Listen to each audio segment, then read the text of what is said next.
was the pain, Jameis? Yeah, just pain. It was pain everywhere. So we got to keep on pushing through and being resilient. Sean Barkley. I swear, Sean Barkley is the best. Right? We survived the Giants, and now the Eagles got Sean Barkley. Lord have mercy, man. Ball and lines it down the field. Caught by Cribbs at the 8-yard line, up the middle 10. He's to the 20. He's to the 25, 30, 35, 40. He's down the sideline, 50. I think he's going to go. He's to the 20, 15, 10, 5. Touchdown, Joshua Cribbs. And no. Alrighty, guys, welcome back to another episode of the Fantasy Report. Week 1 is in the books. It was not the greatest of weeks for me, especially in DFS, but betting turned out okay. So kind of made up for what we lacked in DFS this week. But just a real odd week, with the Millie, especially. I think it was 195 on the Millie winner. So super excited to jump into this week 2 slate. But first, I kind of want to do a little review of what we saw and maybe some overreactions that we possibly could see. So the first game I was on heavily coming into this week was the Indianapolis and the Dolphins game, which didn't pan out in my favor. I was getting a little weird and going with Tua and Tyreek stacks, which weren't really surprisingly weird. I think everyone else, kind of the sharper players, had the same thesis in mind. Tyreek ended up like 9% or 10% maybe. I'll double check, but I think it was like a 9%. So that was crazy. Tua was around that 8% or 6% in the millie. So I think people kind of had the same idea, which wasn't super smart, as I learned out. But yeah, this weekend review was nuts. Awesome week 1. Kind of lower scoring fantasy wise, but I think there was a lot of good games. The Baltimore Bills game was definitely one for the books. You had Minnesota and Chicago, which was a whirlwind too. But yeah, super good week 1. The Jonathan Taylor play, I was majorly on. I think I had him in like 40% of my lineups. Didn't pan out, guys. I'm sorry if I let you down, but the opportunities were there, man. The process behind that play was still right, in my opinion. Even though Daniel Jones absolutely tore it up, I had him as an honorable mention in my quarterback categories. Wasn't super extremely high on Mr. Jones, mainly because I thought JT would vulture up some of those rushing touchdowns, but it turns out Danny Dimes is Patrick Mahomes or Lamar Jackson in the red zone. So I don't really buy that. I'll take Jonathan Taylor over my Daniel Jones 10 out of 10 times, but the Downs play didn't play out. I was higher on Downs than I was Pittman, but I liked them both. I had some Pittman lineups that did okay, but Pittman was a good play, especially diving away. The reason I was playing Pittman was to dive away from the Ibuka ownership, which wasn't smart, at least on paper. I know I don't want to sound like I'm right or anything like that, but I do think, the Ibuka play was a good fade for me. I'll fade a 25% rookie wide receiver week 1 every week. I don't care if he scored 22 fantasy points. I think it was he was dead in the water with just one. Well, not this week, but he would have been dead in the water in a normal week.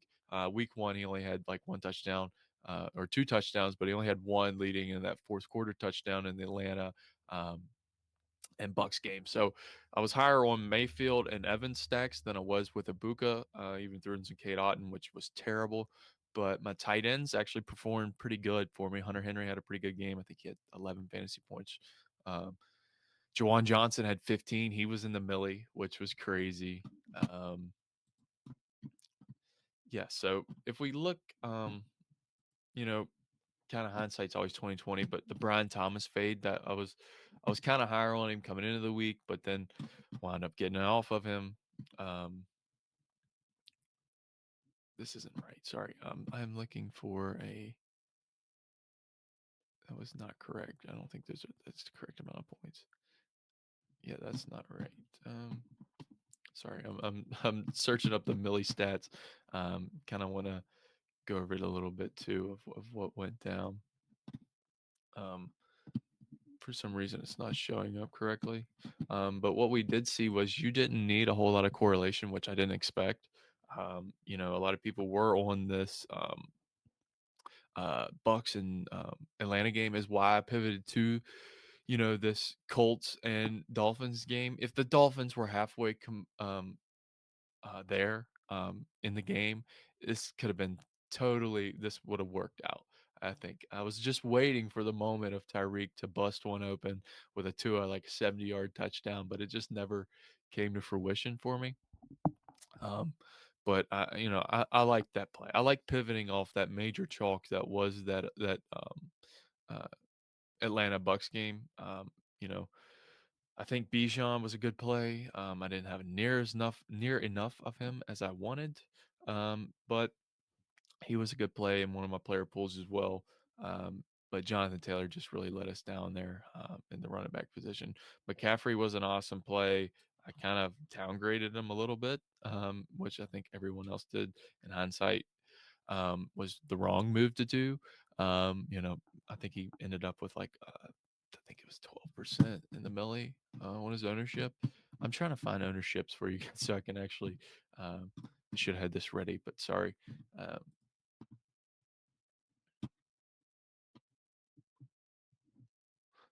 Yeah, just so if we're looking at the ownership on Abuka was like 23% ownership, which was crazy. Sorry, lost my train of thought. But yeah, that really does it. Nothing exciting in that week. I think it'll be definitely higher scoring this week. Debo was one of my favorite plays. It panned out pretty well. Had a lot of Debo. Make sure I got to him. JSN as well. Had a lot of JSN. Didn't have any Fields or Garrett Wilson, which got it done, especially in the Millie. But against a Pittsburgh defense, who really expected that? Was this Pittsburgh D that bad? I don't buy it. I think they'll get it together come week 2. I think they'll be one of the best defenses in the league, always are. But didn't really buy into the Fields. Really didn't have anything for that game. But A-Rod had a good game, 4 touchdowns. But you live and you learn. We're on to week 2. That's the game we play. So we got to get moving. Let's talk about my week 2. First look examples here. We have the Bengals and the Jaguars, which I'm going to be all over this game. I don't know if the field will be. Ownerships aren't really out yet. We'll have a better idea come Friday. But Joe Burrow stands out to me at 6,600. Price adjusted on the quarterback list. He's pretty looking good up there too at 7K. I think quarterbacks pricing still too cheap, especially with these QBs. Jalen Hurts is a 68. That's interesting in that KC game. But I really like Burrow here at 6,600 this week. Yeah, Burrow is probably one of my favorite quarterback plays looking at this so far. Dak Prescott's interesting at 59. Divisional game with the Giants. Who else are we going to? Caleb Williams. Not exciting. Definitely the upsides there with them playing from behind against Detroit, which we know he's scrambling a lot, which was good. He had the ability with, we liked what we've seen in the first 2 quarters, and then really not much else after that for the Bears. But Caleb Williams, interesting at 5,400. Drake May's an awesome play, I think, at 5,200. Could be one of the top plays on the slate. I'm sure he'll be highly owned. He had a decent week 1. Wasn't what we were expecting, but still wasn't a bad week 1. So we don't have any Baker on this. We don't have Baker. We don't have McCarthy. That's really about Nico Collins. No Nico Collins on this slate. Josh Allen, I mean, those guys are awesome, but they'll probably be highly owned. If they're not, I would like to get some exposure to them. But, Tua is there at 5,300. Do we go back to the well one more time? I don't know. I'm still up in the air with that. I don't know. Maybe they come back firing. I did look up Tua's record against the Patriots, and he's 7-0. His last game coming with 4 touchdowns and like 400 yards. So, if you want to play narrative base, do they get it together? Is Tua really going to show? Is he a competent quarterback in this league? We're going to find out this week against this mediocre Patriots D. I like Tua at 5,300. I don't think it's a terrible play. Daniel Jones 5,200. It's a no from me. Bryce Young's interesting at 5,100 against this Cardinals team. We've seen New Orleans fail on like all of the red zone attempts, but they could have been easily in that game. So this Arizona D is not as good as we think they are. Well, we didn't think they were good, so want to target that game as well. Joe Flacco, interesting as well at 5K. Joe Flacco had a pretty good game against the Bengals. I faded that Bengals game, which was awesome. I didn't play any Chase Brown. I didn't play any Jamar Chase. I had some T Higgins, which not a lot, but I had some.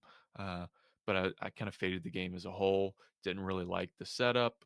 But now you have Joe Flacco rolling into Baltimore. I look for this Baltimore secondary to be what it was last year. They were subpar, especially against the D-ball. I think they were giving up the most D-balls in the league last year. With a quarterback of Flacco, you play in this revenge narrative. Flacco coming back to Baltimore. Is he going to sling the rock around? Is Flacco going to do this? And I think he could be that. I think he could be that this week, especially at that 5K price. I don't hate that at all. Flacco is one of the most interesting quarterbacks on the slate, in my opinion. I think he'll be low owned. I think he's going to be supremely under owned. I think he probably makes it 1%, 2% max in the millies. And you hire GPP stuff. I like the Flacco play at 5K. I'll say it. I'm going to get nasty again this week. It's week 2.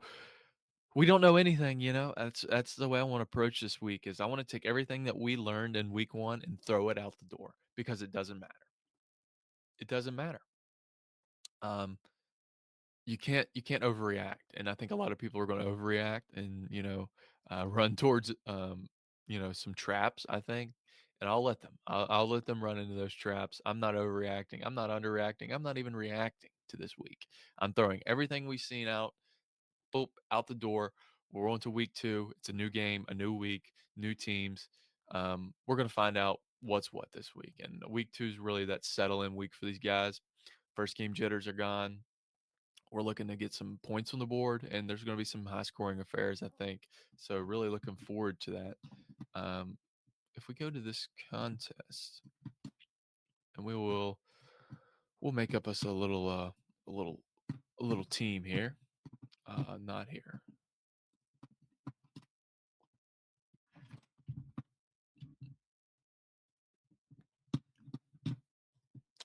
All right, so if we jump in here, some other players that I like in this week, especially at running back position, this is where things are going to get won and lost mainly, I think. So if you're not going to be able to get them both, and if you are, it's going to look very disgusting. But Derrick Henry and Saquon are always there, to bust the game open for 30 points. And just destroy you. They do it year after year. Are they that this week? I'm lesser on Derrick Henry this week against this Browns defense. I think they showed some positive things, especially with the front line. The defensive line looked amazing. Secondary, but Cleveland could have easily won this game with a field goal. But whatever. I'm not as high on Derrick Henry. I think this game could be a little more higher scoring. Also, the Browns now are at plus 12.5 on the spread. I love that. I took them at 11.5, but 12.5 is fine too. Baltimore are they going to get exposed here? The secondary, I think so. I'm not looking forward to playing a lot of Derrick Henry this week. I'll go ahead and say it. I'll plant my flag there. I don't love it. I do like a Saquon Barkley. That's fine with me. $200 cheaper. I'll go to a Saquon Barkley. I like for his workload to still be the same. Just didn't really score a lot last week. Still had 16 fantasy points, but he definitely could have got it done in a better game script. This game could be one of those scripts for him. CMC 7,500, still underpriced. We'll see what his ownership is against this New Orleans team. Especially with no Brock Purdy. If Brock Purdy's out, I definitely want to play a lot of CMC. If Purdy's out, CMC is going to be an auto lock. Jahmyr Gibbs, I like that play too. Devon Chain, he's always there. I know it kind of sounds like I'm just going through my opinions on everyone I'm seeing. James Cook really stands out to me. Also at 6,400. Kyron Williams against this Tennessee team, that's an awesome play. 63, he's underpriced. Kamara is underpriced too at 6,100. Chuba still at 6K. Chuba could have really paid off last week for us. We really liked Chuba last week. I think he had 17, which wasn't bad, but just wasn't enough to get you there. Javante, that's not a bad play either at 558. He'll probably be highly owned. Just kind of scrolling prices. Tyrone Tracy's there, guys, at 5,300. If you want to take some stabs, I don't mind that. Ramondre 5K. That's a good price for Ramondre at 5K. I'm not knocking that by no means. He definitely can get you there, especially with that backfield. We kind of seen split work usages. Having Travion, but Ramondre looks good at 5K. So if we jump over to, let's kind of build some lineups and see where we're at with this. If we jump over to quarterback, like I said, my favorite quarterback on the play probably again is Joe Flacco against this Baltimore secondary. And I know it sounds like I'm overreacting, but I'm not. They were the same secondary we seen last week. And if Kyle Hamilton is out, I really like this play. Like almost love it, love it. But if we just go to a simple Judy stack, Tillman paid out too, guys. He paid off big time last week. I know I was big on Judy, but I was big on Tillman as well. Judy just didn't get it done. I mean, he had 11 fantasy points, but nothing crazy. I think Tillman had 16 with a touchdown. You can bring him along in this stack as well, which I probably will do. 4,300, severely underpriced for Tillman. What he can be in this offense with Joe Flacco under the helm. Do we bring it back? That's the question with this Baltimore game. Do we bring this back, with your Zay Flowers, or I think likely is possible to play this week? I don't even think Andrews scored. He had one target, so terrible performance out of Andrews. Fantasy owners are pissed. Warren had a good game. He's there at 4,500. Not playing Njoku. Don't love that play. Dalton Kincaid's 37. That seems cheap. What's Harold Fannin at? Harold Fannin's at 3,100. You've seen, I think he had 10 targets? 9 targets. Yeah, he had 9 targets, 7 receptions. Could have had a touchdown. If he scores there, he breaks the slate. Harold Fannin's not a bad play because he's kind of playing that wide receiver role too in the slot, which is kind of weird. I liked what we've seen about him, but you can't overreact. I don't love it. I like these two players better with a Flacco stack. I think it makes more sense for me. But if we jump to our wide receivers, we will have at the top of the list Jamar Chase. Now, is this a sneaky play? Is Jamar going to be under-owned? I think he will be. I think a lot of people have that bad taste in their mouth, but he's still Jamar Chase, guys. At $8,100, I don't hate it. I like to plug him in there. I like to plug Jamar Chase. I like to go to this well. Against Jacksonville, I think that game has a chance to shoot out as well. I think that's the highest on the slate, if I'm not mistaken. The highest total yet is 48.5. So it's the highest game total in front of Chicago and Detroit. I want to get my hands in on that as well. There's really like 4 games that are pretty good. You have this Baltimore game, you have this Bengals game, you have this Lions game, and you have this Bills game and the Chiefs game. So there's really 5 pretty good positions to go with. I mean, on your overs? We're going to find out. So we have 5 pretty good plays there. I want to get some exposure to these running backs. So let's go ahead and go with the Saquon play. 19K left over. I like this James Cook, but he's away. Man, what do you do? You know, Brees Hall, I like that play at 6,200 against Buffalo because I think you can get a pretty good bring back here with a cheap Keon Coleman. I don't mind that play. Where's he at? Yeah, Keon Coleman at 5,100. That's just so cheap. Absurdly cheap. So you have 4K left over. Do you want to spend up at your tight end this week and go with like a Kelsey as a mini stack with a Barkley and a Kelsey? That I don't hate that play. Probably be highly owned. Maybe not. I just like Kelsey's spot, with Alex Xavier Worthy. They're going to go Hollywood Brown and Kelsey. Hollywood Brown's going to be highly owned too. I think some pivot option would be going away from Hollywood at Kelsey at 5K. That's so cheap for Kelsey. It's I like Tyler Warren too, but against Denver, not so much. I don't think Danny Dimes is going to be as efficient as we saw against that Dolphins defense. Hunter Henry, 4K, he's fine too, but I think Kelsey's probably my mainstay this week. I like Kelsey. Gives you 3K on your defense. You go Eagles, Cowboys, Bengals, Dolphins, Patriots, Chiefs, Seahawks, Jags, Colts, Giants, Saints, Bears, Jets, Titans, Stonemen's, Panthers, Browns. I don't hate the Panthers play. 2,300 could allow me to get a little different, especially in my receiving room. Let's see what we can do if we just go with a Stoneman, Panthers D. Who do we go up from? 700 more. You don't want to throw a Keon in there. Let's say you throw I'd like to get another running back in there if we could. I'm not overreacting to the Travis Etienne Jr. Hype. Marv looked pretty good. I do like that play. Javante, that's not a bad play either. If you wanted to get some game to this.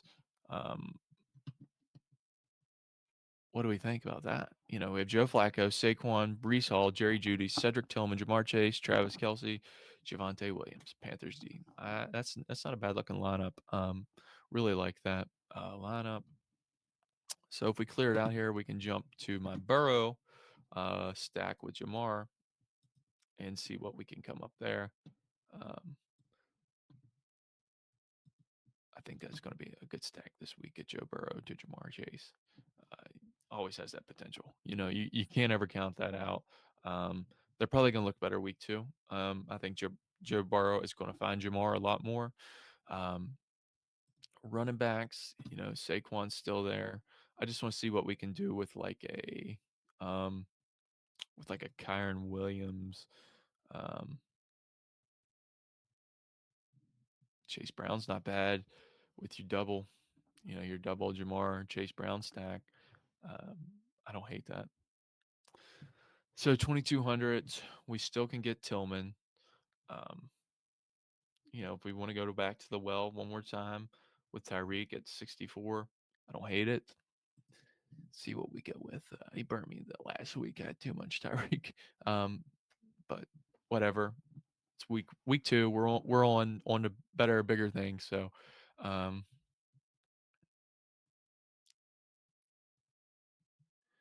go. I don't know. What do you do? Devontae Smith's not bad there at 5,600.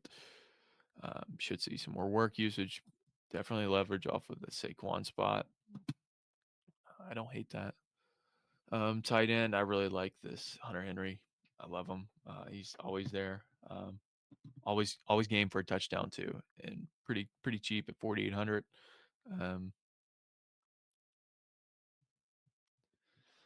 Yeah, this is going to be hard. This is going to be a nasty punt. I don't like that. What if we go? Add Chase back in there. What if we don't go Chase Brown? Let's say we go with a Javante. I like Javante there, or a Stevenson. What about that play? That's not terrible. Stevenson take out Henry. You bring in a Johnny Smith maybe or something like that. It's not terrible. I don't mind Johnny Smith.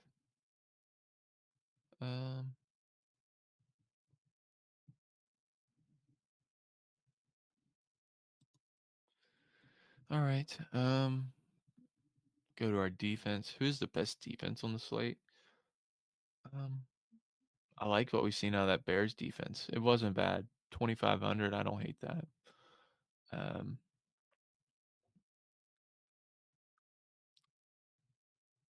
Ravens at 3,700. That's crazy expensive. 49ers. Not a terrible spot. Broncos D looked pretty good. I think if we just say, I didn't think the Colts D was bad at 2,600. I don't hate that. Colts didn't look bad at all on defense. 5,500 left over. In your flex, you could get to a Pacheco, Travion Henderson. We're not going there because we have Ramondre. He'll be no ownership. You could go with like a Jerry Jeudy there if you wanted, or a McMillian. Either one of those is fine. Travis Hunter's interesting, especially with this play. I don't mind that at all. Yeah, I like that because we have him on the bring back. So we have a Jamar Chase, Joe Burrow stack with a Travis Hunter bring back, Devontae Smith at a $5,600 price tag. Jonnu, not mad there. Tyreek is the crazy play, and Kyron. So we're not getting up for none of those expensive backs. Just kind of playing around with some lineups. Hopefully you guys enjoyed this video. Super excited for week 2. This is the first look. We'll have another video out this weekend, and we will be live this Sunday. Apparently StreamYard, it takes 24 hours for you to become live whenever you send over to stream to YouTube. Kind of frustrating because I was hoping to go live with you guys, but we will be live Sunday at 10:30. Going over some lineups, ownerships, GPP strategy, all the good stuff. Thank you guys for watching and subscribing to the YouTube show. This has been Landon, and this is a good show. So we'll see you guys on the next one. Peace.